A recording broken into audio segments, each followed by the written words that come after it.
America में राष्ट्रपति चुनाव के बीच इजरायल के प्रधानमंत्री बेंजामिन नेतन्याहू ने बड़ा फैसला लिया है।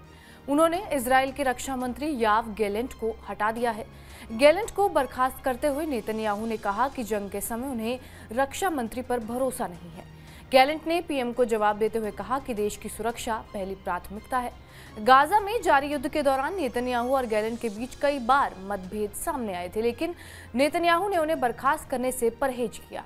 नेतन्याहू ने पिछले साल मार्च में जब गैलेंट को बर्खास्त करने की कोशिश की तो उनके इस कदम के खिलाफ देश भर में प्रदर्शन हुआ था। नेतन्याहू के ऐलान के तुरंत बाद ही गैलेंट ने यह कहा कि इजरायल की सुरक्षा हमेशा उनकी सर्वोच्च प्राथमिकता रहेगी। उन्होंने कहा कि इजरायल की सुरक्षा मेरे जीवन का मिशन थी और हमेशा रहेगी। गैलेंट और नेतन्याहू दोनों दक्षिणपंथी लिकुड पार्टी के नेता हैं और नेतन्याहू ने कहा कि उन्होंने दूरियों को पाटने की कोशिश की थी, लेकिन वो बढ़ती गई और सार्वजनिक भी हो गई। इससे भी बुरी बात यह है कि हमारे दुश्मनों ने इसका मजा लिया और इससे बहुत फायदा भी उठाया।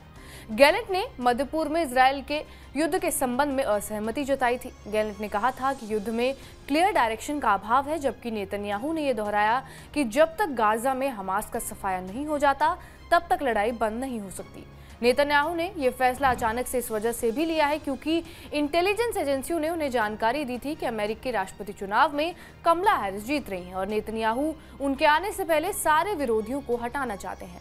नेतन्याहू रक्षा मंत्री के साथ साथ आर्मी चीफ और सुरक्षा एजेंसी के कई बड़े अधिकारियों को भी जल्द बर्खास्त कर सकते हैं। अमेरिकी चुनावों के बीच इजरायल में हुए बदलावों से पेंटागन भी चिंतित है।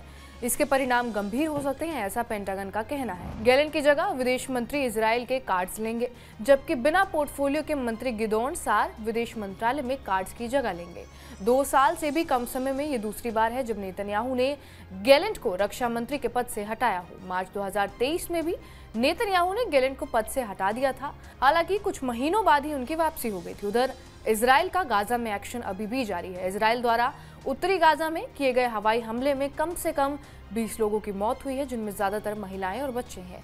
गाजा के स्वास्थ्य मंत्रालय की आपात सेवा द्वारा जारी मृतकों की सूची में 8 महिलाएं और 6 बच्चे भी शामिल हैं।